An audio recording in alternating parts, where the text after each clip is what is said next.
When Colonel Talbot entered the breakfast parlour next morning, he learned from Waverley's servant that our hero had been abroad at an early hour and was not yet returned.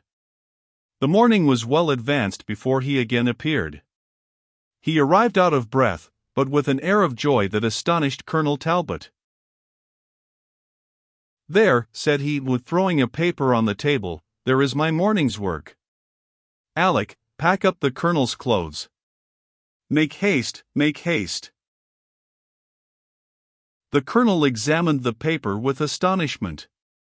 It was a pass from the Chevalier to Colonel Talbot, to repair to Leith, or any other port in possession of His Royal Highness's troops, and there to embark for England or elsewhere, at his free pleasure, he only giving his parole of honour not to bear arms against the House of Stuart for the space of a 12-month.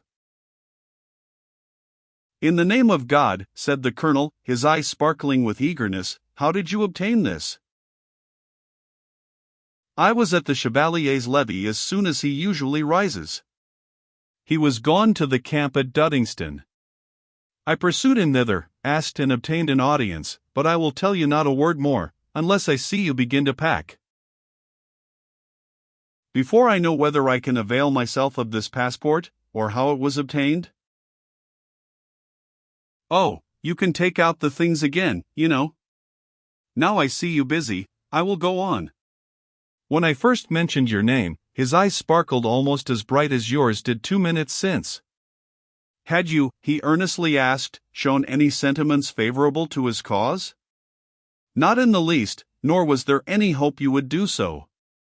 His countenance fell. "I requested your freedom."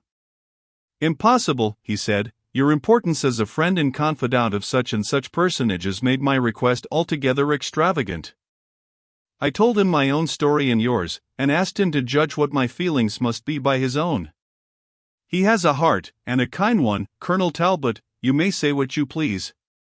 He took a sheet of paper and wrote the pass with his own hand. "I will not trust myself with my counsel," he said, "they will argue me out of what is right. I will not endure that a friend, valued as I value you, should be loaded with the painful reflections which must afflict you in case of further misfortune in Colonel Talbot's family, nor will I keep a brave enemy a prisoner under such circumstances. Besides," said he, "I think I can justify myself to my prudent advisers by pleading the good effect such lenity will produce on the minds of the great English families with whom Colonel Talbot is connected." "There the politician peeped out," said the Colonel. "Well, at least he concluded like a king's son, take the passport. I have added a condition for form's sake, but if the Colonel objects to it, let him depart without giving any parole whatever. I come here to war with men, but not to distress or endanger women." "Well, I never thought to have been so much indebted to the Pretend." "To the Prince," said Waverley, smiling. "To the Chevalier," said the Colonel, "it is a good travelling name, and which we may both freely use." "Did he say anything more?" "Only asked if there was anything else he could oblige me in, and when I replied in the negative, he shook me by the hand, and wished all his followers were as considerate, since some friends of mine not only asked all he had to bestow, but many things which were entirely out of his power, or that of the greatest sovereign upon earth. Indeed," he said, "no prince seemed, in the eyes of his followers, so like the deity as himself, if you were to judge from the extravagant requests which they daily preferred to him." "Poor young gentleman," said the Colonel, "I suppose he begins to feel the difficulties of his situation. Well, dear Waverley, this is more than kind, and shall not be forgotten while Philip Talbot can remember anything. My life, Shaw, let Emily thank you for that. This is a favour worth 50 lives. I cannot hesitate on giving my parole in the circumstances. There it is," he wrote it out in form. "And now, how am I to get off?" "All that is settled, your baggage is packed, my horses wait, and a boat has been engaged, by the Prince's permission, to put you on board the Fox frigate. I sent a messenger down to Leith on purpose." "That will do excellently well. Captain Beaver is my particular friend, he will put me ashore at Berwick or Shields, from whence I can ride post to London, and you must entrust me with the packet of papers which you recovered by means of your Miss Beanleen. I may have an opportunity of using them to your advantage. But I see your Highland friend, Glen, what do you call his barbarous name? And his orderly with him, I must not call him his orderly cutthroat any more, I suppose. See how he walks as if the world were his own, with the bonnet on one side of his head and his plaid puffed out across his breast. I should like now to meet that youth where my hands were not tied. I would tame his pride, or he should tame mine. For shame, Colonel Talbot. You swell at sight of tartan as the bull is said to do at scarlet. You and MacIver have some points not much unlike, so far as national prejudice is concerned. The latter part of this discourse took place in the street. They passed the chief, the colonel, and he sternly and punctiliously greeting each other, like two duelists before they take their ground. It was evident the dislike was mutual.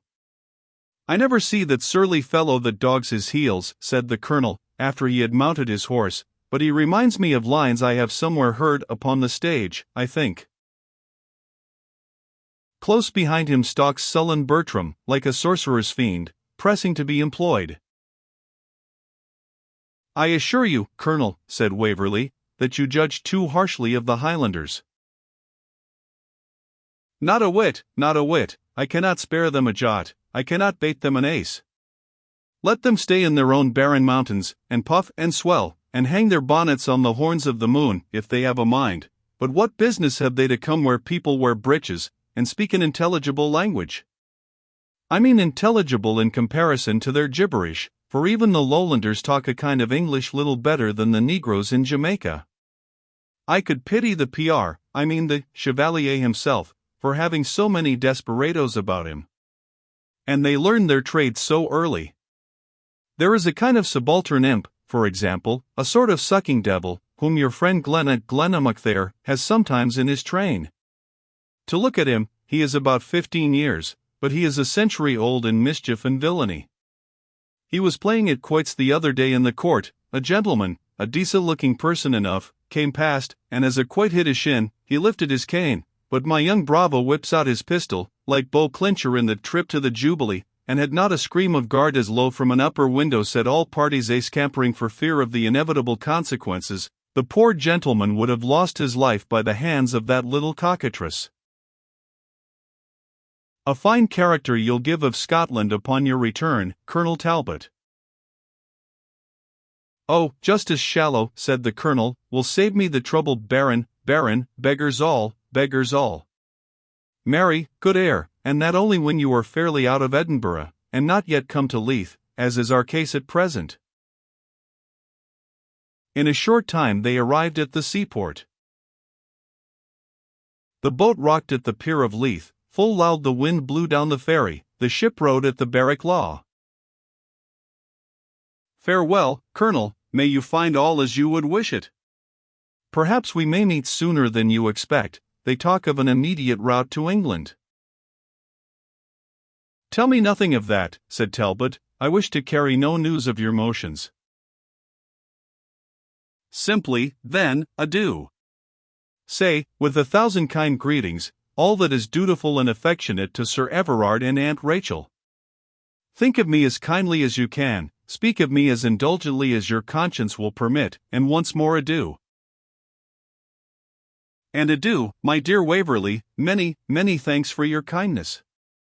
Unplayed yourself on the first opportunity. I shall ever think on you with gratitude, and the worst of my censure shall be, que diable aloytael fair don set galir? And thus they parted, Colonel Talbot going on board of the boat and Waverley returning to Edinburgh.